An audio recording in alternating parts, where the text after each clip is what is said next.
You know, the great J. Paul Getty, the billionaire, was one of the best negotiators in global business history. Somebody asked him one time, Mr. Getty, what have we got to do to be as successful as possible in our lives? He said, well, success is really very simple. You've only got to do 3 things. He said, rise early, work hard, strike oil. You know, that's a pretty good formula, isn't it? Now, some of you EOers out there saying right now, well, Don, that's fine and good, but I'm not in the oil business. No, but you know what? We've all got some potential oil patches out there where we can, in effect, strike our own oil by being really, really good at something that matters, and I think negotiation fits into that category.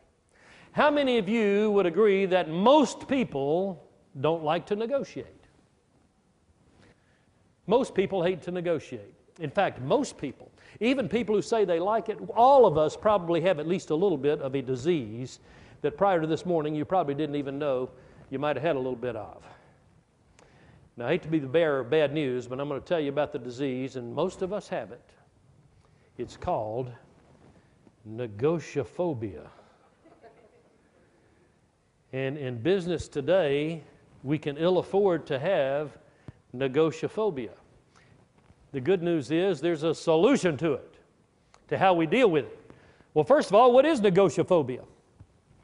Negocio Phobia is a fear of negotiating based on limited experience, discomfort with uncertainty, and a lack of skill.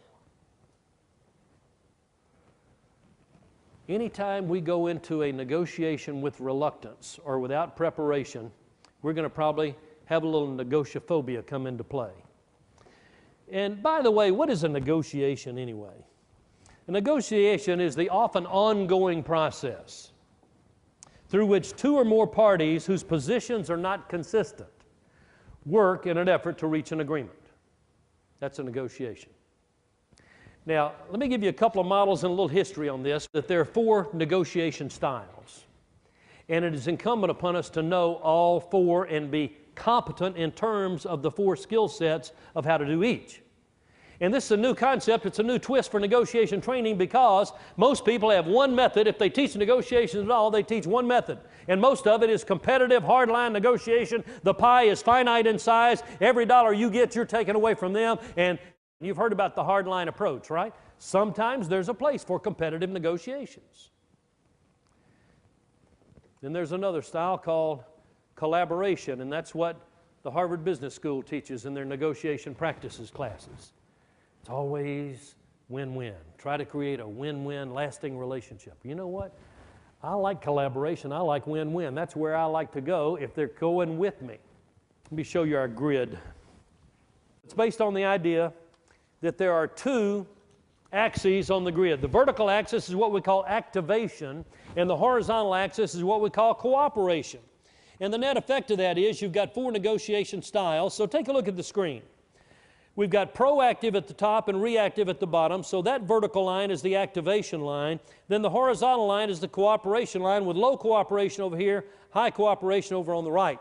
The net effect of that is there are 4 types of strategies in negotiating. One is avoidance. I was going to put off talking about it, but I guess I've got to go ahead and tell you about it. Avoidance, these are the people who've got the most severe case of Negocio Phobia. They just don't want to go there. They see it as unpleasant. They don't feel comfortable in the negotiations arena. They don't have the skill sets to carry them through it successfully, and they avoid at all costs. Look where they are on the axes. They are reactive and they are low cooperation. So they're kind of hanging back. Avoidance. Accommodation, lower right, these are people who are reactive but highly cooperative. That means that they're going to be of a spirit to give something up. They're accommodating. Now, if you're going to accommodate, I say go there reservedly, go there with full knowledge, and get something in return if and when you do accommodate. All right, look at upper left. This is the competition. This is what most negotiation trainers teach. Here's how you get every dollar you can get. But you see, that's really not a relationship building sort of thing, is it? But competition is low cooperation but proactive. They're going to try to beat you up if they can for every dollar of your margin they can steal. And then we've got collaboration upper right. That's the desire, I think, in a perfect world. If we want to move people up that loyalty ladder, let's be adaptable enough that we can go to where we need to be on this negotiations matrix right here. Now, what is behavioral adaptability? Well, if we're me-oriented, these are people who are preoccupied with their own agenda.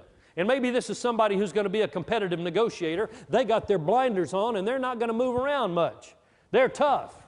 But if they're tough and if you got a lot on the line in trying to negotiate with them, go to competition with them and let them see your strength in your own competitive process. And when you do that so often, they'll lighten up and say, you know, maybe it's time for us to collaborate if they really want to do business with you.